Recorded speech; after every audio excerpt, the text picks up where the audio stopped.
नमस्कार। आदरणीय बुवा आमा, दिदीबहिनी तथा दाजुभाइहरू, म आज एक अत्यन्त संवेदनशील घडीमा तपाईहरू सामु उपस्थित भएको छु।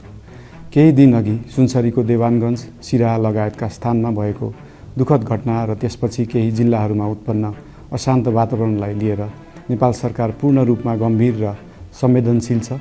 यस दुःखद घटनामा परि निधन हुनुभएका हाम्रा नागरिकहरू जयप्रकाश मेहता, ओम प्रकाश मेहता र गणेश यादवप्रति म भावपूर्ण श्रद्धाञ्जली अर्पण गर्दछु। साथै शोक सन्तप्त परिवारजनहरूमा नेपाल सरकारका तर्फबाट गहिरो संवेदना व्यक्त गर्दछु।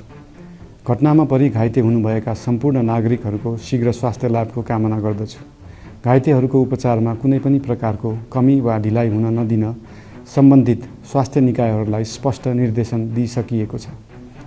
घटना भए लगत्तै सबै सुरक्षा निकायहरूले तत्काल घटनास्थलमा पुगेर परिस्थितिलाई सामान्य बनाउने, थप अप्रिय घटना हुन नदिने र शान्ति सुरक्षा कायम गर्ने प्रयास निरन्तर गरिरहेका छन्।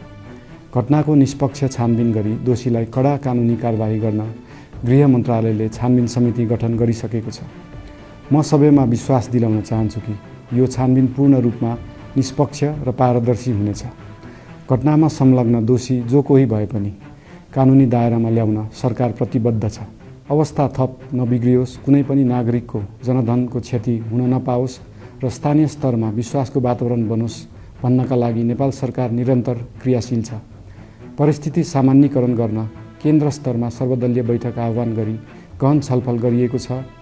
स्थानीय तहसम्मै जनप्रतिनिधि, नागरिक समाज, विभिन्न धार्मिक गुरुहरू, समुदायका अगुवा तथा सामाजिक व्यक्तित्वहरूसँग निरन्तर संवाद भइरहेको छ। स्थानीय स्थितिको प्रत्यक्ष अनुगमन गर्न, पीडित पक्षसँग संवाद गर्न र शान्ति सुरक्षालाई थप सुदृढ बनाउन गृहमन्त्री स्वयं सो स्थानमा पुगिसक्नु भएको छ। साथै देशको समग्र शान्ति सुरक्षाको अवस्थाबारे गम्भीर समीक्षा गर्न राष्ट्रिय सुरक्षा परिषदको बैठक बसी परिस्थिति अनुसारका आवश्यक निर्णयहरू समेत गरिसकिएको छ। यस्तो संवेदनशील घडीमा सामाजिक सञ्जाल वा अन्य माध्यमबाट असत्य, अपुष्ट सूचना, अफवाह, घृणा फैलाउने सामग्री वा समुदायबीच वैमनस्य बढाउने अभिव्यक्ति प्रचार प्रसार नगराउन अनुरोध गर्दछु। साथै सरकारी निकायहरूबाट जारी भएका आधिकारिक तथ्य र सूचना मात्र विश्वास गर्न विशेष आग्रह गर्दछु। प्रत्येक नागरिकको जीवधनको रक्षा गर्नु, सामाजिक सद्भाव जोगाउनु र समाजमा शान्ति कायम राख्नु राज्यको सर्वोच्च र प्राथमिक दायित्व हो। आगामी दिनमा पनि राज्य थप सतर्क र संवेदनशील रहनेछ। प्रत्येक नागरिकको जीवन सुरक्षाका लागि सरकारका सम्पूर्ण संयन्त्रहरू अहोरात्र खटिनेछन्। शान्ति सुरक्षा भङ्ग गर्ने, अराजकता फैलाउने वा हाम्रो सदियौं पुरानो सामाजिक सद्भाव, सहिष्णुता र भाइचारा खलबलाउने कुनै पनि क्रियाकलापप्रति सरकार पूर्ण रूपमा सचेत छ र यस गतिविधिमाथि कडा कदम चालिनेछन्। नेपालको संविधानले प्रत्येक नागरिकलाई आआफ्नो धर्म, संस्कृति र परम्परा मान्ने मौलिक हक प्रदान गरेको छ। यो संवैधानिक दायित्व निर्वाह गर्न सरकार पूर्ण रूपमा प्रतिबद्ध छ। धर्म समाजलाई आपसमा जोड्ने र प्रेम बाँड्ने शक्ति हो। संसारको कुनै पनि धर्म वा संस्कृतिले हिंसा, घृणा र विभाजन सिकाउँदैन। सबै धर्मको मूल सार करुणा, दया, प्रेम र शान्ति नै हो। देशको कुनै एक स्थानमा भएको अनपेक्षित र दुःखद घटनालाई लिएर कुनै सिङ्गो समुदायलाई आरोपित गर्नु र देशका अन्य भूभागमा समेत त्यसको प्रतिशोधको आगो फैलाउनु कुनै पनि दृष्टिकोणबाट न्यायोचित वा न्यायसङ्गत हुन सक्दैन।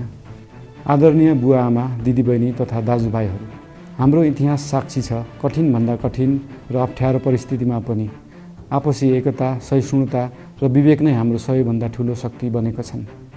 हामी सबैले जिम्मेवार नागरिकको भूमिका निर्वाह गर्दै यो सुन्दर र शान्त नेपाली आकाशमा मडारिएको अशान्तिको बादल हटाउनु पर्नेछ। हम आम नागरिक, नागरिक समाज, धार्मिक समुदाय, सब आदरणीय अगुवा, सब राजनीतिक दल आ जिम्मेवार संचार के माध्यम सबके धैर्यता आ संयमता अपना के शांति, सद्भाव, भाईचारा आ राष्ट्रीय एकता कायम राख के लेल सरकार के तरफ से हार्दिक अपील कर रहल छी। धन्यवाद।